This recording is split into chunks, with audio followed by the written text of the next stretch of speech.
प्यारे बच्चों, हम इस वीडियो में देखेंगे हिंदी व्याकरण का ये तीसरा टॉपिक जिसका नाम है संज्ञा। तो चलिए, अगर आप इस चैनल पर नए हैं तो चैनल को ज़रूर सब्सक्राइब कर लें और बेल आइकन प्रेस कर दें, जिससे कि हमारे द्वारा अपलोड की गई वीडियो की नोटिफिकेशन आपको टाइम पे मिलता रहे।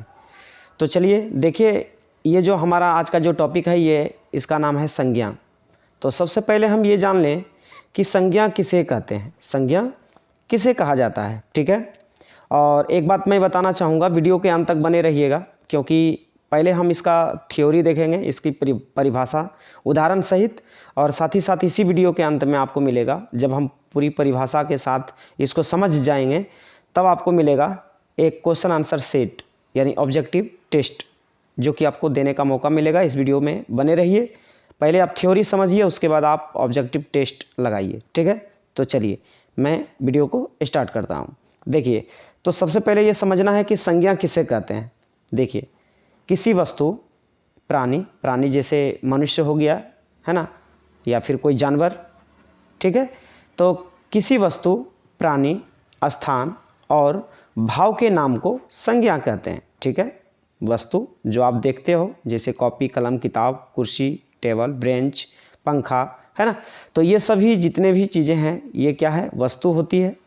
प्राणी, ठीक है ना, साथ ही साथ स्थान, किसी जगह का नाम, या फिर कुछ ऐसी चीज़ें जो कि आप क्या करते हो, उसको भाव से समझ पाते हो, है ना, उन्हीं के नामों को क्या कहा जाता है, संज्ञा कहा जाता है। अब चलिए हम उदाहरण इसका देखते हैं, उदाहरण से आपको और अच्छे से समझ में आ जाएगा। ठीक है, चलिए देखिए उदाहरण देखते हैं।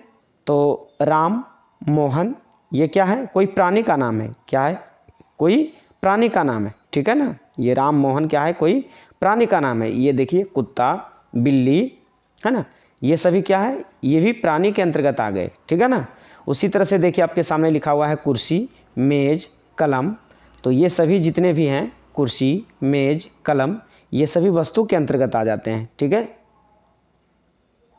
ये सभी वस्तु के अंदर आ गए। अब देखिए अगला है भागलपुर, भारत, है ना, ये सभी किसी स्थान के नाम हैं। बिहार, जैसा कि आप जानते हैं, है ना, कि भारत क्या है, हमारा देश है। बिहार क्या है, राज्य है बिहार। ठीक है, तो इस प्रकार से ये कोई ना कोई स्थान का नाम हो गया, है ना, भागलपुर, ये भारत, बिहार। साथ ही साथ देखिए गर्मी है, सर्दी है, मिठास, तो सर्दी, गर्मी, मिठास, ये सभी क्या हो गए, भाव हो गए। ठीक है, ये सभी क्या है, भाव हैं। मिठास, इसको हम क्या करते हैं, भाव से पता चल जाता है कि गर्मी है या फिर सर्दी है या फिर मिठास है। ठीक है ना, तो आपको बिल्कुल समझ में आ चुका होगा कि संज्ञा किसे कहते हैं। उदाहरण आपके सामने था, उदाहरण से आपको समझ में और अच्छे तरीके से आ चुका होगा। तो अब चलिए हम ये जानते हैं कि संज्ञा के कितने भेद होते हैं। ठीक है ना, चलिए देखिए, अब देखिए यहाँ पे लिखा हुआ है कि संज्ञा के 5 भेद होते हैं। संज्ञा के 5 भेद होते हैं। पहला है जातिवाचक संज्ञा। तो चलिए सबसे पहले हम जातिवाचक संज्ञा के बारे में जानते हैं। ठीक है, कि जातिवाचक संज्ञा किसे कहा जाता है। देखिए कि जिस संज्ञा शब्द से किसी खास वस्तु या प्राणी की संपूर्ण जाति का बोध हो, उसे जातिवाचक संज्ञा कहते हैं।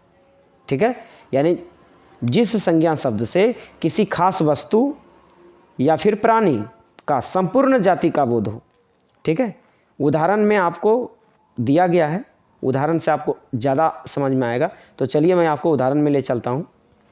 देखिए आपके सामने उदाहरण है, क्या कह रहा है यहाँ पे, मोबाइल, ठीक है, पंखा, ये सभी क्या हो गए, जातिवाचक संज्ञा। ठीक है, ये किसी वस्तु या प्राणी, है ना, क्या क्या करवा रहा है, संपूर्ण जाति का बोध करवा रहा है। जैसे देखिए मोबाइल, मोबाइल की एक जाति होती है। ठीक है, मोबाइल की क्या होती है, एक जाति होती है।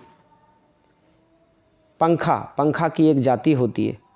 कलम, कलम की एक जाति होती है।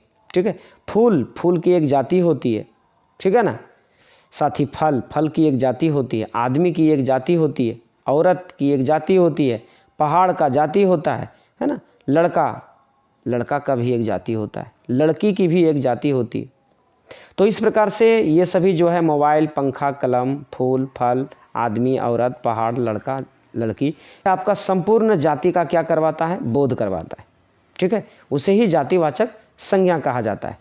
देखिए ये मोबाइल, ठीक है, मोबाइल में अनेकों प्रकार के कंपनियों का मोबाइल है, जैसे आपका सैमसंग हो गया, नोकिया हो गया, एलजी हो गया, है ना, मोटोरोला हो गया, ठीक है।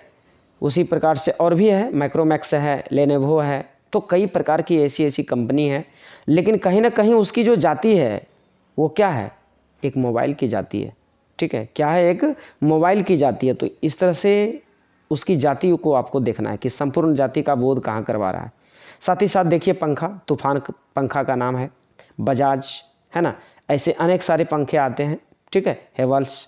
तो अलग अलग कंपनियों के जो पंखे होते हैं, और ये क्या है, पंखा एक क्या है, उनकी एक जाति है, पंखा की जाति है, ठीक है। कलम, कलम में भी बहुत प्रकार का आपका कलम आता है, जिससे हो गया पार्कर, लिंक ग्लेशियर, है ना, मॉन्टेक्स।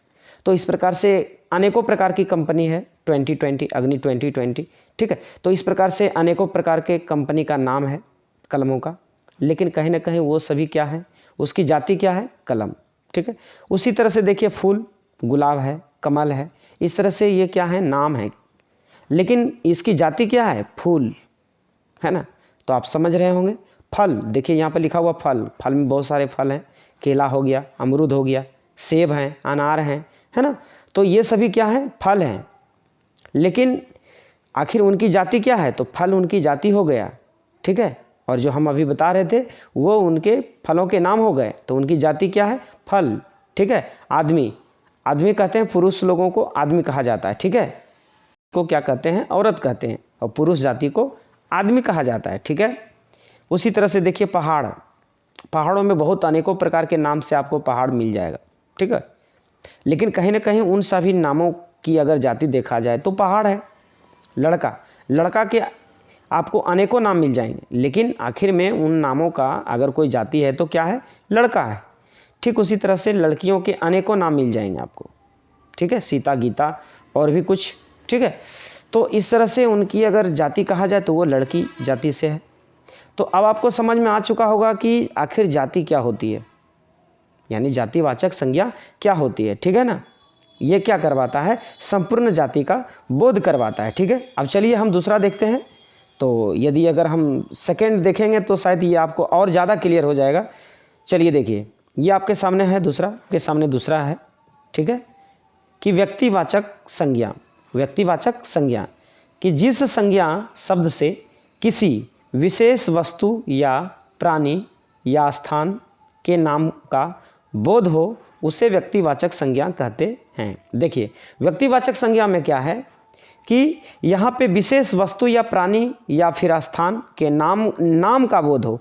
हम लोग इससे पहले पढ़ रहे थे जाति का, अब यहाँ है क्या, नाम का बोध हो, उसे क्या कहते हैं, व्यक्तिवाचक संज्ञा कहते हैं। जैसे देखिए मैंने आपको ऊपर में जातिवाचक संज्ञा में बताया था मोबाइल, ठीक है, तो ये तो हो गया आपका जातिवाचक संज्ञा, लेकिन यहाँ है व्यक्तिवाचक संज्ञा कि आखिर ये जो मोबाइल है, मोबाइल की जो व्यक्ति है, मोबाइल का जो नाम है, ठीक है, वो क्या है, तो जैसे नोकिया हो गया, और भी कुछ उदाहरण में हम लोग ले सकते हैं व्यक्तिवाचक संज्ञा के अंतर्गत, जैसे आपका सैमसंग हो गया, मोटोरोला हो गया, एलजी हो गया, है ना। तो इस प्रकार से माइक्रोमैक्स, तो कई सारी ऐसी कंपनियां हो सकती है। तो ये जो हम नाम बोल रहे हैं ना, ये हो गया व्यक्तिवाचक संज्ञा।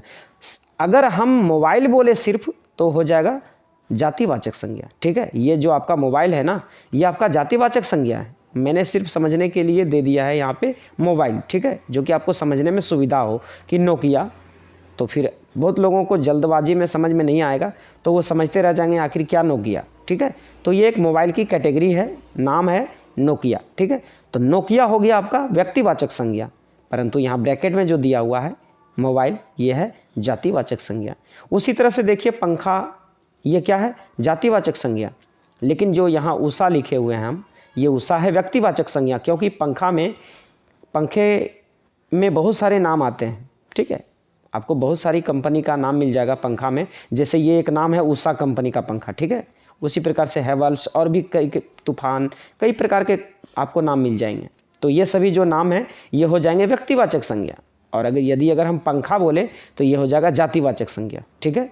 तो यहाँ आपको ध्यान देना है उषा, यहाँ देना है आपको ध्यान नोकिया, यहाँ पे व्यक्तिवाचक के उदाहरण में, ठीक है ना। अब देखिए यहाँ पे बजाज लिखा हुआ है, तो ये हो गया आपका व्यक्तिवाचक संज्ञा। लेकिन बल्ब अगर कहते हैं तो ये हो जाएगा जातिवाचक संज्ञा, क्योंकि बल्ब में बहुत कंपनियों के बल्ब आते हैं, ठीक है। तो जितनी भी कंपनी का नाम है वो सभी के नाम जो हो जाएंगे वो हो जाएगा आपका व्यक्तिवाचक संज्ञा। लेकिन उनका जो कॉमन वर्ड है ना, उनका जो कॉमन है नाम, आखिर किस कैटेगरी के ये सभी प्रोडक्ट हैं, तो बल्ब, ठीक है। तो बल्ब जो है ये शब्द हो जाएंगे आपका जातिवाचक संज्ञा। तो आपको डिफरेंट समझ में आ चुका होगा कि अब हम किसको हम कहेंगे व्यक्तिवाचक संज्ञा और किसे कहेंगे हम जातिवाचक संज्ञा, ठीक है। तो यहाँ पे आपका मोबाइल, पंखा, बल्ब ये सभी हो गया जातिवाचक संज्ञा, जबकि नोकिया, उषा, बजाज ये सभी हो गए व्यक्तिवाचक संज्ञा, ठीक है ना। अब चलिए, अब आपको समझना और भी आसान हो जाएगा। राम, सीता, ठीक है। तो कहीं ना कहीं ये जो राम है किसी लड़का का नाम है, यदि आदमी भी बोल सकते हैं हम। सीता कोई औरत का नाम है या फिर कोई लड़की का नाम है, ठीक है। तो मैंने आदमी, औरत, लड़का, लड़की ये सभी हम जातिवाचक संज्ञा में पढ़ रहे थे, है ना। लेकिन उन्हीं के नाम की अगर बात किया जाए, है ना, जैसा कि मैंने यहाँ पे पढ़ रहा है ना कि नाम का बोध हो, है ना, तो उसको क्या कहते हैं व्यक्तिवाचक संज्ञा कहते हैं। जैसे आपका राम हो गया, सीता हो गया, लक्ष्मण हो गया, नरेंद्र मोदी, ठीक है। तो ये सभी क्या है व्यक्तिवाचक संज्ञा। किसी व्यक्ति का क्या है खास नाम है, ठीक है ना, किसी आदमी या किसी लड़का का नाम है, किसी लड़की के नाम है, ठीक है ना, प्राणी के नाम है, ठीक है। और देखिए जैसे आपका पटना हो गया, दिल्ली हो गया, गया हो गया, ठीक है, ये सभी किसी स्थान के नाम हैं, ठीक है ना। यहाँ पे क्या है किसी स्थान का नाम हो गया आपका, ठीक है। अब देखिए जैसे आपका है और भी है कुछ उदाहरण, ये देखिए हिमालय, है ना, ये क्या है पहाड़ पर्वतों के नाम है, ठीक है। वहाँ पर हम लोग पढ़ रहे थे पहाड़, पहाड़ हो गया जातिवाचक संज्ञा, और ये हिमालय, हिमालय हो गया व्यक्तिवाचक संज्ञा, है ना, क्योंकि ये पर्वतों के नाम हैं हिमालय, ठीक है ना। अब देखिए गंगा, गंगा जो है, यमुना, ये सभी क्या है एक व्यक्तिवाचक संज्ञा है। लेकिन जातिवाचक में हम पढ़ेंगे सिर्फ नदी, क्या पढ़ेंगे नदी। अगर नदी बोला जाए तो वो हो जाएगा जातिवाचक संज्ञा। लेकिन गंगा, यमुना ये सब नदियों के नाम हैं, है ना, तो ये क्या हो जाएंगे व्यक्तिवाचक संज्ञा, ठीक है। तो आपको व्यक्तिवाचक और जातिवाचक बिल्कुल अच्छे तरीके से समझ में आ चुका होगा। अब चलिए हम आगे चलते हैं। ये देखिए आपके सामने है, देखिए ये आपका तीसरा है द्रव्यवाचक संज्ञा। तो चलिए अब द्रव्यवाचक संज्ञा किसे कहा जाता है इसको समझते हैं। देखिए कि जिस संज्ञा शब्द से किसी नाप तौल वाली वस्तु का बोध हो, नाप तौल वाली वैसे वस्तु जिसको हम लोग क्या कर सके नाप सकें, तौल सकें, ठीक है ना, वैसी वस्तु का बोध हो। लेकिन साथ ही आपको ये भी ध्यान देना है कि परंतु उसे गिना ना जा सके, यानी उसको हम गिनते नहीं हैं, उसको गिनती नहीं कर सकते हैं, सिर्फ हम उसको नाप सकते हैं या फिर तौल सकते हैं। वैसे ही वस्तु को हम क्या कहते हैं द्रव्यवाचक संज्ञा कहते हैं, ठीक है। यानी नाप सकते हैं, तौल सकते हैं, परंतु उसे गिना नहीं जा सके, वैसे वस्तु को क्या कहेंगे द्रव्यवाचक संज्ञा कहेंगे। तो चलिए इसका उदाहरण में देखते हैं। चलिए देखिए आपके सामने उदाहरण है दूध। देखिए दूध को क्या करते हैं हम लोग, या तो नाप के लेते हैं या फिर तौल के लेते हैं। दूध को नापा जा सकता है या तौला जा सकता है, लेकिन दूध को आप गिन तो नहीं पाओगे ना, ठीक है। तो ये हो गया द्रव्यवाचक संज्ञा। दही, दही को भी नापा जा सकता है या फिर तौला जा सकता है, परंतु इसे गिना नहीं जा सकता है, तो ये भी हो गया आपका द्रव्यवाचक संज्ञा, ठीक है ना। उसी तरह से लोहा को भी हम क्या कर सकते हैं मापा जा सकता है, तौला जा सकता है, ठीक है ना। सोना को भी हम लोग माप तौल कर लेते हैं, चांदी को भी, तेल हो गया, घी हो गया, पानी हो गया, चावल हो गया। अब देखिए चावल, इसको क्या कर सकते हैं हम, चावल को हम क्या कर सकते हैं माप सकते हैं, ठीक है ना। उसी तरह से गेहूं को भी क्या कर सकते हैं माप सकते हैं, तौल करके लेते हैं हम लोग, गिन करके थोड़ी ना लेते हैं, ठीक है। तो चावल हो गया, गेहूं हो गया, ये सभी के सभी क्या हो गए आपका द्रव्यवाचक संज्ञा हो गए, ठीक है। तो आपको द्रव्यवाचक संज्ञा अब समझ में आ चुका होगा। चलिए अब देखिए अगला देखते हैं चौथा इसका। देखिए चौथा है भाववाचक संज्ञा। चलिए भाववाचक संज्ञा के बारे में भी जान लेते हैं कि भाववाचक संज्ञा किसे कहते हैं। देखिए जिस संज्ञा शब्द से किसी व्यक्ति मीन्स प्राणी या वस्तु के गुण, अवगुण, धर्म व स्वभाव का बोध हो उसे भाववाचक संज्ञा कहते हैं, ठीक है ना। यानी भाववाचक में क्या होता है कि उसके गुण, अवगुण, धर्म और स्वभाव का बोध होता है, ठीक है। उसके गुण, धर्म, स्वभाव आदि से हम लोग क्या करते हैं समझ जाते हैं कि ये क्या है, उसके आभाव से हमको पता लग जाता है कि ये कौन सी संज्ञा है। सीधा ही आपको ध्यान देना है कि उनके आभाव से, कि उनका गुण कैसा है, अवगुण कैसा है, धर्म कैसा है, उनके स्वभाव कैसा है। तो इन्हीं सारी चीज़ों से हमें यह पता लग जाता है कि ये कौन सी संज्ञा है, ठीक है ना, यानी वो भाववाचक संज्ञा होंगी, ठीक है ना। अब चलिए इसका उदाहरण देख लेते हैं। देखिए आपके सामने उदाहरण है प्रेम। तो कहीं ना कहीं हम लोग आभाव से पता लग जाता है कि इसके अंदर में प्रेम की भावना है या नहीं, ठीक है। उसी प्रकार से घृणा, ये सभी हम लोग क्या करते हैं, आभाव से, स्वभाव से हमको पता लग जाता है ना। घृणा, लंबाई, मोटापा, चतुराई, मिठास, आभाव से पता लगता है ये, ठीक है ना। मित्रता, बचपन, सुंदरता, ये सभी आभाव से पता लगता है कि इनके अंदर सुंदरता कितनी है ना। ये बचपना जैसा कर रहा है, ठीक है ना। इन दोनों के, दो व्यक्ति है, इन दोनों के बीच में कितनी मित्रता है ना। कोई चीज़ हम लोग खा रहे हैं तो फिर मिठास है या नहीं है, तो आभाव से पता लगता है, ठीक है ना। चतुराई, कुछ लोग ऐसे होते हैं बहुत चतुराई अपना दिखाते हैं, ठीक है ना। तो उनकी चतुराई को आभाव से हम लोग क्या कर लेते हैं, पता लगा लेते हैं कि हाँ इनके अंदर बहुत चतुराई है, ठीक है ना। कुछ लोग ऐसे होते हैं जो कि बहुत मोटा होता है, मोटापा होता है, तो कहीं ना कहीं वो मोटा है या नहीं है, उनके आभाव से पता लग जाता है ना। देख करके हम लोग पता लगा लेते हैं उनके आभाव से कि ये आदमी क्या है, मोटा है, ये आदमी लंबा है ना। कुछ लोगों से घृणा लोग करते हैं, ठीक है ना। या फिर कहीं कोई गंदगी है तो वहाँ से हम लोग क्या करते हैं, किसी स्थान हो वहाँ से भी हम लोग घृणा करते हैं, ठीक है। या फिर हम लोग किसी से प्रेम करते हैं तो उनके आभाव से ये पता चल जाता है ना। तो ये सभी कुछ हो गए आपके स्वभाव, आपके गुण अवगुण, है ना। तो आभाव से पता यहाँ पर लगता है, इसी को कहते हैं भाववाचक संज्ञा, ठीक है। तो इन बातों को आपको ध्यान देना है। चलिए अब देखिए पांचवा देखते हैं, जिसका नाम है समूहवाचक संज्ञा। यह है आपका पांचवा समूहवाचक, यह आपका पांचवा समूहवाचक संज्ञा, ठीक है। चलिए अब देखते हैं समूहवाचक संज्ञा किसे कहा जाता है। जिस संज्ञा शब्द से किसी प्राणी या वस्तु के समूह या झुंड का बोध हो, ठीक है ना। यानी वैसे प्राणी या वैसे वस्तु जिनका समूह या झुंड का बोध हो, यानी वैसे प्राणी जो समूह में हो, या फिर कोई वैसा वस्तु जो कि झुंड में हो, है ना, समूह या झुंड में हो, इस तरह का अगर बोध कराए तो उसे समूहवाचक संज्ञा कहते हैं। अब चलिए इसका उदाहरण देखते हैं। उदाहरण में जैसा आपके सामने लिखा हुआ है, सभा। आप जानते हैं कि सभा में एक आदमी नहीं होते, सभा में कई सारे आदमी होते हैं, चाहे जिसका भी सभा हो, ठीक है ना। या किसी जानवर का सभा हो, या फिर कोई प्राणी, यानी कि कोई व्यक्ति का सभा हो, ठीक है। तो सभा में एक लोग नहीं होते हैं, कई सारे लोग होते हैं, ठीक है। उसी प्रकार से दल, तो दल में भी क्या है, एक लोग की दल नहीं होती है, उसमें कई सारे लोगों का एक क्या होता है, दल होता है, संगठन होता है, ठीक है ना।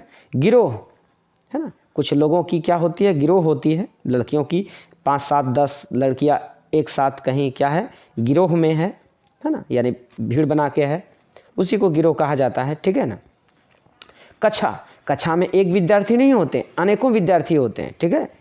तो कहीं ना कहीं ये सभी शब्द हमको कहीं ना कहीं उस तरफ इंडिकेट कर रहा है जहाँ पर लोगों की काफ़ी संख्या में क्या है, भीड़ होती है, ठीक है। सेना में देखिए एक नहीं होते हैं, कई सारे सेनाओं की भीड़ होती है ना। कई सारे पुलिस क्या होता है, भीड़ होता है, ठीक है ना। चाहे वो अलग अलग डिपार्टमेंट से हो, पुलिस विभाग में बहुत सारे डिपार्टमेंट होते हैं। तो ये हो गया सेना। मेला में एक लोगों का भीड़ नहीं होता है, मेला का मतलब ये हो गया कि वहाँ बहुत सारे लोगों का जहाँ झुंड हो, है ना, ये हो गया मेला। मेला में कई सारे लोग होते हैं, समूह में होते हैं। भीड़ तो खैर आप जान ही रहे हैं कि भीड़ में बहुत सारे लोगों का क्या होता है, भीड़ होता है। गुच्छा में भी चाहे अंगूर का गुच्छा हो, केला का गुच्छा हो, आप देखे होंगे उसमें एक अंगूर या एक केला थोड़ी ना रहता है, उसमें कई सारे अंगूर रहते हैं, है ना, तब वो अंगूर के गुच्छे कहलाते हैं। केले के गुच्छे में एक केला नहीं रहता है, कई सारे केले रहते हैं, तब वो केला का गुच्छा कहलाता है। तो आप कहीं ना कहीं देख पा रहे हो कि कहीं ना कहीं हमको समूह का बोध करवा रहा है ना। उसी तरह से कतार में एक लोग नहीं होते, कई सारे लोग होते हैं, ठीक है, तब जाकर के कतार बनता है, ठीक है ना। तो इस प्रकार से आपको ये समझ में अब आ चुका होगा कि समूहवाचक संज्ञा किसे कहा जाता है ना। इसमें झुंड या समूह में क्या होती है, उसकी गिनती की जाती है, ठीक है ना।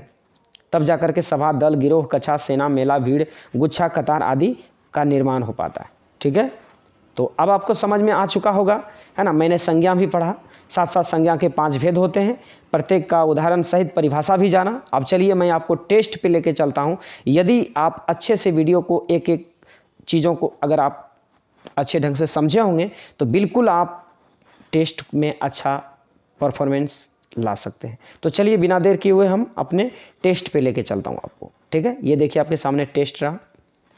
अब आपको ध्यान देना है, आपके सामने 4 विकल्प हैं, प्रश्न भी आपके सामने रहेगा। आपको सोचना है, सही टिक करना है। ठीक है, आंसर तक आपको पहुंचना है कि आपका सही आंसर क्या होगा। ठीक है, फिर मैं बाद में बताऊंगा कि इसका करेक्ट आंसर क्या होगा। ठीक है, चलिए तो देखिए आपके सामने पहला प्रश्न है कि संज्ञा के भेद हैं। संज्ञा के कितने भेद होते हैं? ठीक है, आपके सामने ऑप्शन है, आप प्रयास करें इसका सही आंसर देने का। चलिए, इसका करेक्ट आंसर होगा डी, संज्ञा के 5 भेद होते हैं। ठीक है, अब चलिए अगला प्रश्न देखते हैं। अगला प्रश्न आपके सामने है कि जिससे किसी व्यक्ति, वस्तु, स्थान आदि की संपूर्ण जाति का बोध हो। मैंने बताया भी था आपको। ठीक है, संपूर्ण जाति का बोध हो उसे डैश संज्ञा कहते हैं। उसे कौन सी संज्ञा कहेंगे? यहाँ खाली स्थान में आपको क्या भराएगा? 4 ऑप्शन आपके सामने है, उत्तर दीजिए कि इसका सही आंसर क्या होगा। तो देखिए इसका करेक्ट आंसर होगा सी, जातिवाचक संज्ञा। चलिए अब देखिए अगला प्रश्न देखते हैं। अगला प्रश्न आपके सामने है, जानवर है। तो जानवर क्या है? व्यक्तिवाचक संज्ञा है या जातिवाचक संज्ञा है या समूहवाचक संज्ञा है या द्रव्यवाचक संज्ञा है? आपके सामने 4 ऑप्शन है, आपको बताना होगा कि इसका सही आंसर क्या होगा। तो देखिए जानवर जो है ना, ये एक क्या है? जातिवाचक संज्ञा है। ठीक है ना, जानवरों की एक जाति होती है। ठीक है ना, चलिए अब देखिए अगला प्रश्न देखते हैं। अगला प्रश्न आपके सामने है कि जातिवाचक संज्ञा है मनुष्य, पहाड़, लड़का या उक्त में से सभी।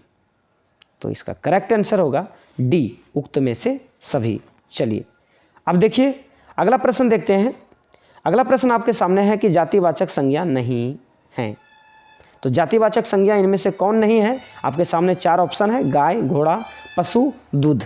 ठीक है, तो देखिए इसका करेक्ट आंसर होगा डी, क्योंकि ये क्या है? ये द्रव्यवाचक संज्ञा है। ठीक है, ये जातिवाचक संज्ञा नहीं है। चलिए अब देखिए अगला प्रश्न देखते हैं। अगला प्रश्न आपके सामने है कि जिस संज्ञा से किसी खास व्यक्ति, वस्तु, स्थान आदि का बोध हो उसे डैश कहते हैं। यानी उसको कौन सी संज्ञा कहेंगे? आपके सामने ऑप्शन है, बताइए इसका करेक्ट आंसर क्या होगा। तो देखिए इसका करेक्ट आंसर होगा सी, व्यक्तिवाचक संज्ञा। जिस संज्ञा से किसी खास व्यक्ति, वस्तु, स्थान आदि का बोध हो उसे व्यक्तिवाचक संज्ञा कहते हैं। इसका करेक्ट आंसर होगा सी। चलिए अब देखिए अगला प्रश्न देखते हैं। अगला प्रश्न आपके सामने है, भागलपुर। भागलपुर क्या है? ठीक है, कौन सी संज्ञा है? आपके सामने 4 ऑप्शन है, आपको बताना है कि इसका करेक्ट आंसर क्या होगा। ठीक है, आपने अच्छे तरीके से समझा भी, पूरी परिभाषा के साथ उदाहरण भी समझा था। चलिए आपको बताना होगा इसमें भागलपुर क्या है। ठीक है, चलिए तो देखिए इसका करेक्ट आंसर होगा सी, व्यक्तिवाचक संज्ञा। ठीक है, ये किसी स्थान का क्या है? नाम है।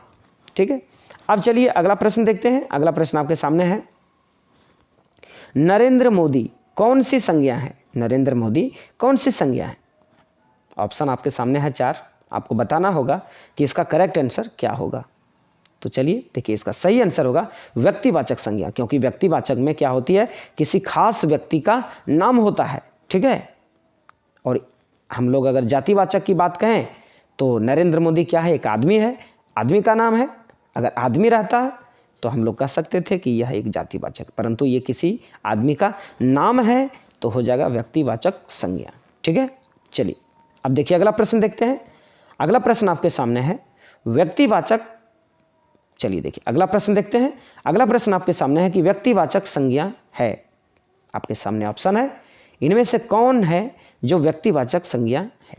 ठीक है, चलिए देखिए आपके सामने ऑप्शन है, राम, भीम, तांबा और ए एवं बी। यानी आपको अगर लगता है कि ए और बी दोनों होगा तो इसका आंसर होगा डी। ठीक है, तो देखिए आपके सामने 4 ऑप्शन, चारों में से कौन सा सही है आप देने का प्रयास करें। तो इसका करेक्ट आंसर होगा डी, क्योंकि राम और भीम ये दोनों ही क्या है, व्यक्तिवाचक संज्ञा है, इसलिए आपका करेक्ट आंसर होगा डी, ए एवं बी। ठीक है, चलिए अब देखिए अगला प्रश्न देखते हैं। अगला प्रश्न आपके सामने है कि व्यक्तिवाचक संज्ञा है, ऑप्शन आपके सामने है दिल्ली, रामचरितमानस, भगत सिंह, उपयुक्त में सभी। यदि आपको लगता है कि तीनों होगा ए बी और सी, तो आंसर हो जाएगा इसका डी, उपयुक्त में से सभी। तो बताइए इसका करेक्ट आंसर क्या होगा। ठीक है, तो देखिए इसका सही आंसर होगा डी, उपयुक्त में से सभी। चलिए अब देखिए अगला प्रश्न देखते हैं। अगला प्रश्न आपके सामने है कि जिस संज्ञा शब्द से किसी नाप तौल वाली वस्तु का बोध हो उसे डैश संज्ञा कहते हैं। ठीक है, जिस संज्ञा शब्द से किसी नाप तौल वाली वस्तु का बोध हो, नाप तौल वाली वस्तु का बोध। ठीक है, मैंने बताया था कि उसे सिर्फ नापा और तौला जा सके परंतु उसे गिना नहीं जा सके, वैसे संज्ञा को है ना क्या कहते हैं, कौन सी संज्ञा कहते हैं, ये आपको बताना है। ऑप्शन आपके सामने है 4, आपको सही आंसर तक पहुंचना है। तो देखिए इसका सही आंसर होगा बी, द्रव्यवाचक संज्ञा। जिसको हम लोग नाप सके, तौल सकें, उसको कहते हैं द्रव्यवाचक संज्ञा। ठीक है, चलिए अब देखिए अगला प्रश्न देखते हैं। अगला प्रश्न आपके सामने है कि सोना कौन सी संज्ञा है। सोना, सोना जिससे हम लोग क्या, गहने जेवर जो होते हैं ना, वो आप ऐसा मत समझना कि सोना जो हम लोग नींद में जो सो जाते हैं ना, वो सोना नहीं। ठीक है, ये सोना है गहने जेवर जिससे बनाए जाते हैं ना, वो। चलिए तो सोना कौन सी संज्ञा है, तो इसका करेक्ट आंसर हो जाएगा आपका द्रव्यवाचक संज्ञा, क्योंकि सोना को हम लोग जब भी खरीदते हैं तो नाप तौल करके खरीदते हैं। तो आपको पता है कि द्रव्यवाचक संज्ञा उसे कहते हैं जिसे नापा या तौला जा सके। ठीक है, अब देखिए अगला प्रश्न आपके सामने है। अगला प्रश्न है कि द्रव्यवाचक संज्ञा है, इसमें से कौन द्रव्यवाचक संज्ञा है, पानी, चीनी, तेल या फिर उपयुक्त में से सभी। तो देखिए इसका आंसर होगा डायरेक्ट, तो देखिए इसका करेक्ट आंसर होगा डी, उपयुक्त में से सभी, पानी, चीनी और तेल, क्योंकि इसे नापा या तौला जा सकता है। ठीक है, अब देखिए अगला प्रश्न आपके सामने है कि द्रव्यवाचक संज्ञा नहीं है। ठीक है, आपके सामने 4 ऑप्शन है, आपको यह बताना है कि कौन सा इसमें द्रव्यवाचक संज्ञा नहीं है, लोहा, पीतल, प्रेम, तांबा। तो देखिए आपको तो समझ में आ ही गया होगा कि इसका करेक्ट आंसर क्या होगा, प्रेम, क्योंकि प्रेम जो है एक भाववाचक संज्ञा है। ठीक है, इसीलिए द्रव्यवाचक संज्ञा इसमें ये नहीं होगा। ठीक है, चलिए देखिए अगला प्रश्न आपके सामने है कि चांदी कौन सी संज्ञा है। ऑप्शन आपके सामने 4 है, आपको सही आंसर बताना है कि चांदी कौन सी संज्ञा है। तो देखिए इसका करेक्ट आंसर हो जाएगा द्रव्यवाचक संज्ञा। ठीक है, चलिए अब देखिए अगला प्रश्न देखते हैं। अगला प्रश्न आपके सामने है कि जिस संज्ञा शब्द से किसी व्यक्ति के गुण, अवगुण आदि है ना, धर्म का बोध हो उसे कौन सी संज्ञा कहते हैं। तो गुण, अवगुण, धर्म ये सभी मैंने आपको थ्योरी में पढ़ाया भी था इसी वीडियो में। तो बताइए कि बताइए आपका आंसर क्या होगा। यहाँ पे 4 ऑप्शन है, इसका सही आंसर बताने का प्रयास कीजिए। तो देखिए इसका सही आंसर होगा बी, भाववाचक संज्ञा। ठीक है, चलिए अब देखिए अगला प्रश्न देखते हैं। अगला प्रश्न आपके सामने है कि प्रेम है, प्रेम है, प्रेम कौन सी संज्ञा है, आपको ये बताना है। ऑप्शन आपके सामने है 4, आपको बताना है कि प्रेम कौन सी संज्ञा है। तो देखिए प्रेम है भाववाचक संज्ञा। ठीक है, चलिए अब देखिए अगला प्रश्न आपके सामने है कि भाववाचक संज्ञा नहीं है। जैसा कि आप ऑप्शन देख पा रहे हैं, प्रेम, मिठास, बुढ़ापा, पुस्तक, इसमें कौन है जो भाववाचक संज्ञा नहीं है। ठीक है, तो देखिए इसका करेक्ट आंसर होगा डी, पुस्तक जो है भाववाचक संज्ञा नहीं है।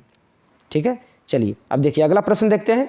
अगला प्रश्न आपके सामने है, देखिए अगला प्रश्न देखते हैं। अगला प्रश्न आपके सामने है कि भाववाचक संज्ञा है, इसमें कौन है जो कि भाववाचक संज्ञा है। ठीक है, ऑप्शन आपके सामने है क्रोध, चांदी, सेना, गाय। तो देखिए इसका करेक्ट आंसर होगा क्रोध। ठीक है, क्रोध क्या है, एक भाववाचक संज्ञा है। चलिए अब देखिए अगला प्रश्न है आपके सामने कि बचपना, बचपना कौन सी संज्ञा है। ऑप्शन आपके सामने 4 है, सही आंसर बताइए कि बचपना कौन सी संज्ञा है। तो देखिए बचपना भी क्या है, भाववाचक संज्ञा है। ठीक है, चलिए अब देखिए अगला प्रश्न देखते हैं। अगला प्रश्न आपके सामने है कि जिससे किसी व्यक्ति या वस्तु के समूह का बोध हो उसे कौन सी संज्ञा कहते हैं। तो मैंने आपको बताया था कि जब भी समूह का बोध किया जा रहा हो उसको क्या कहते हैं, समूहवाचक संज्ञा कहते हैं। तो इसका करेक्ट आंसर होगा डी, समूहवाचक संज्ञा। ठीक है, चलिए अब देखिए अगला प्रश्न देखते हैं। अगला प्रश्न आपका है कि सभा कौन सी संज्ञा है, व्यक्तिवाचक संज्ञा, द्रव्यवाचक संज्ञा, भाववाचक संज्ञा या फिर समूहवाचक संज्ञा। ठीक है, तो देखिए सभा क्या है, एक झुंड का बात हो रही है, समूह की बात हो रही है, तो ये हो जाएगा समूहवाचक संज्ञा। ठीक है, चलिए अगला प्रश्न है कि समूहवाचक संज्ञा नहीं है, समूहवाचक संज्ञा नहीं है। आपको बताना है कि निम्नलिखित में से कौन समूहवाचक संज्ञा नहीं है। तो देखिए आप समझिए कि इसमें से कौन है जो समूहवाचक संज्ञा नहीं है। तो देखिए इसका करेक्ट आंसर हो जाएगा सी, पानी। पानी क्या है, समूहवाचक संज्ञा नहीं है, ये तो एक द्रव्यवाचक संज्ञा है। ठीक है ना, चलिए अगला प्रश्न देखते हैं। अगला प्रश्न आपके सामने है कि समूहवाचक संज्ञा है, इसमें से आपको बताना है कि इसमें से कौन है जो समूहवाचक संज्ञा है। ठीक है, तो देखिए इसका करेक्ट आंसर होगा डी, दल। दल क्या है, एक समूहवाचक संज्ञा है। ठीक है, चलिए अब देखिए अगला प्रश्न देखते हैं। अगला प्रश्न आपके सामने है कि कछा है, तो कछा क्या है भाई, आपको ये बताना है द्रव्यवाचक संज्ञा है या फिर जातिवाचक संज्ञा है, समूहवाचक संज्ञा है या फिर व्यक्तिवाचक संज्ञा है। तो कछा क्या है, कछा है एक समूहवाचक संज्ञा। ठीक है, चलिए अब देखिए अगला प्रश्न देखते हैं। अगला प्रश्न आपके सामने है कि मेला देखने बहुत सारे लोग आ गए। ये एक वाक्य है, अब इसको गौर से बढ़िया से समझिए पहले कि मेला देखने बहुत सारे लोग आ गए। इस वाक्य में समूहवाचक संज्ञा कौन है, आपको ये बताना है कि इस वाक्य में यहाँ से यहाँ तक जो आपका वाक्य जो लिखा हुआ है, मेला देखने बहुत सारे लोग आ गए, इस समूह में आपको ये बताना है कि समूहवाचक संज्ञा कौन है। तो देखिए इसमें जो है आपका समूहवाचक संज्ञा होगा मेला, है ना। आपको पता है मेला का मतलब ये होता है बहुत सारे लोगों का भीड़ जिसमें समूह की बात हो रहा हो। तो मेला कौन सी संज्ञा है, समूहवाचक संज्ञा है। तो इसका करेक्ट आंसर होगा ए। ठीक है, चलिए अब देखिए अगला प्रश्न देखते हैं। अगला प्रश्न आपके सामने है कि झुंड कौन सी संज्ञा है, झुंड कौन सी संज्ञा है। तो देखिए झुंड हो जाएगा आपका समूहवाचक संज्ञा। ठीक है, चलिए अगला प्रश्न देखते हैं। अगला प्रश्न आपके सामने है पुस्तकालय, पुस्तकालय डैश संज्ञा है, पुस्तकालय कौन सी संज्ञा है ये आपको बताना है। तो देखिए पुस्तकालय हो जाएगी भाववाचक संज्ञा, पुस्तकालय हो जाएगा भाववाचक संज्ञा। ठीक है, चलिए अब देखिए अगला प्रश्न देखते हैं। अगला प्रश्न आपके सामने है कि परिवार कौन सी संज्ञा है, परिवार कौन सी संज्ञा है। तो देखिए परिवार हो जाएगा समूहवाचक संज्ञा, क्योंकि हमारे परिवार में एक लोग नहीं होते हैं, कई सारे लोग होते हैं। ठीक है, तो ये हो जाएगा समूहवाचक संज्ञा। अगला प्रश्न है आपके सामने कि समूहवाचक संज्ञा नहीं है। ये आपके सामने 4 ऑप्शन है, आपको ये बताना है कि इनमें से कौन है जो कि समूहवाचक संज्ञा नहीं है। तो देखिए इसका करेक्ट आंसर हो जाएगा सी, चीनी, क्योंकि चीनी जो है एक द्रव्यवाचक संज्ञा है, ये समूहवाचक संज्ञा नहीं है। तो इसका करेक्ट आंसर होगा सी। तो प्यारे बच्चों यहाँ पे ये मेरा टेस्ट सीरीज खत्म होता है। ठीक है, मैंने आपको थ्योरी के साथ आपको ऑब्जेक्टिव भी करवाया।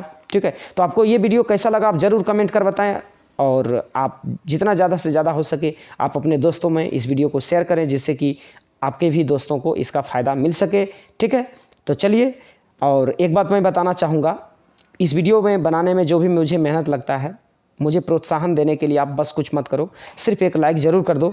तो फिर मिलते हैं हम नेक्स्ट वीडियो में, तब तक के लिए जय हिंद, जय भारत, वंदे मातरम।